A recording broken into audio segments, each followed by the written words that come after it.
Hello दोस्तों, मैं Rajesh sir निगम classes के यूट्यूब चैनल पर आप सभी का तहे दिल से हार्दिक स्वागत करते हैं। आशा करते हैं आप लोग ठीक होंगे, आपके मम्मी पापा ठीक होंगे। आंखों में अरमान लिया, मंजिल को अपना मान लिया, आसान क्या और कठिन क्या, जब ठान लिया तो ठान लिया। आज बहुत दिनों के बाद आया हूं और आज से मैंने आपके लिए एक रणनीति तैयार की है जो वैकेंसी एनटीपीसी में आई है।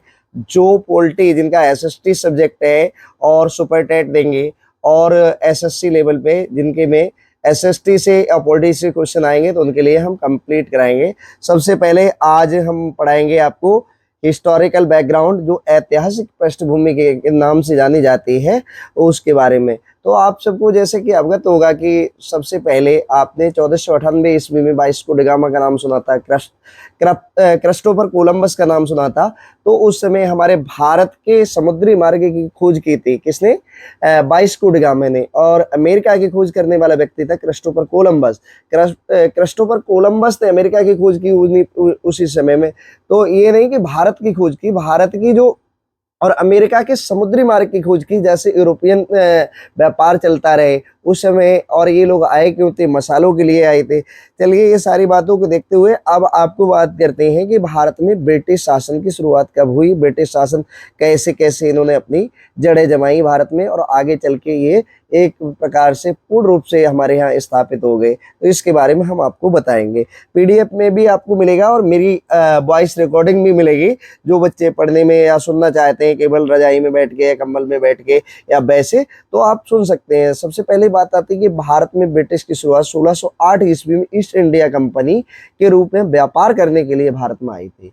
उस समय महारानी एलिजाबेथ ने एक चार्टर दिया था, जिसे प्रथम चार्टर का नाम दिया गया। वो भारत में व्यापार करने के लिए विस्तृत अधिकार प्राप्त था। यानी चार्टर जो दिया था, एक चार्टर क्या था कि एक प्रथम महारानी एलिजाबेथ ने इंग्लैंड से एक चार्टर पर हस्ताक्षर करके ये दे दिए थे कि 217 साझेदार जाके ईस्ट इंडिया कंपनी के भारत में व्यापार करेंगे।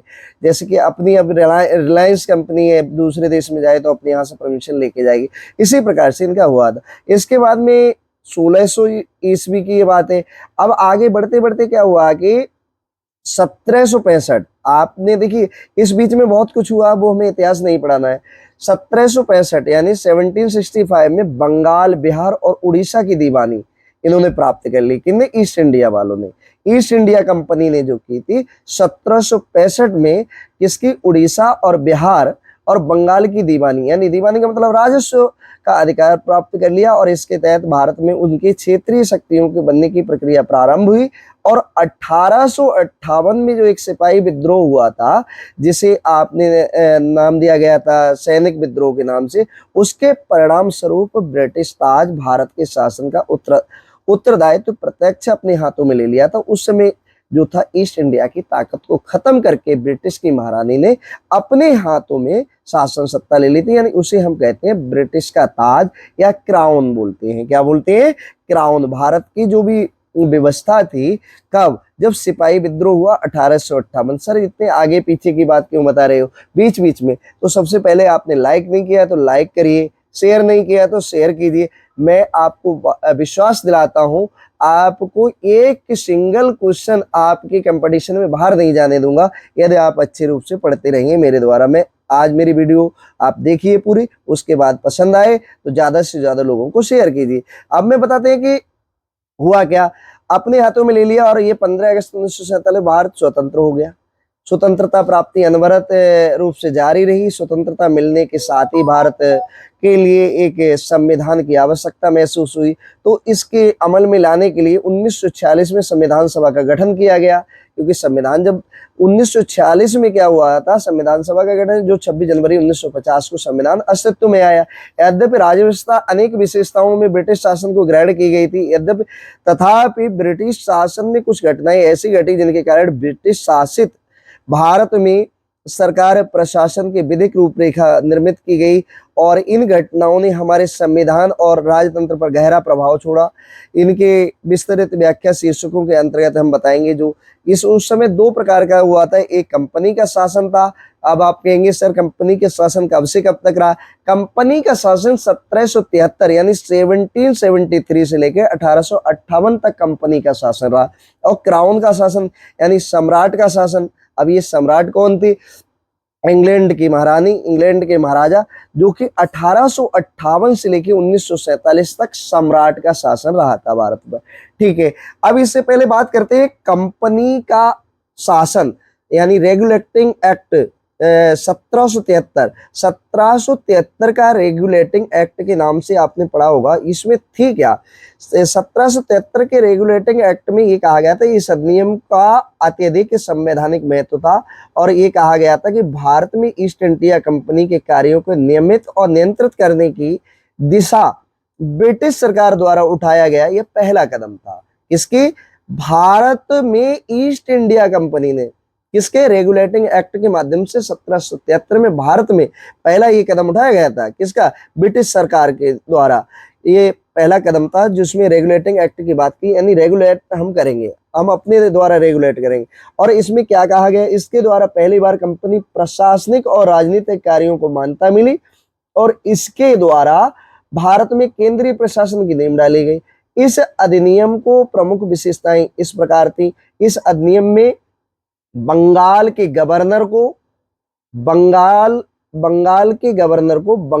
का गवर्नर जनरल पद दे दिया गया। किसमें? 1773 के रेगुलेटिंग एक्ट के तहत ये कहा गया, जो बंगाल का क्लाइव थे, लॉर्ड क्लाइव, बंगाल के गवर्नर जनरल को,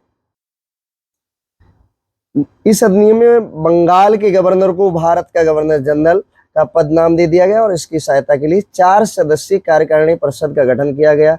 उल्लेखनीय है कि ऐसे पहले गवर्नर लॉर्ड वारेन हेस्टिंग्स थे। कौन थे? लॉर्ड वारेन हेस्टिंग्स ये हुए कौन? Governor general. कहाँ के गवर्नर? बंगाल के गवर्नर। अब आपसे पूछा जाएगा बंगाल का प्रथम गवर्नर जनरल कौन था, तो आप उसका आंसर बताएंगे, क्या नाम बताएंगे? Lord Warren Hastings.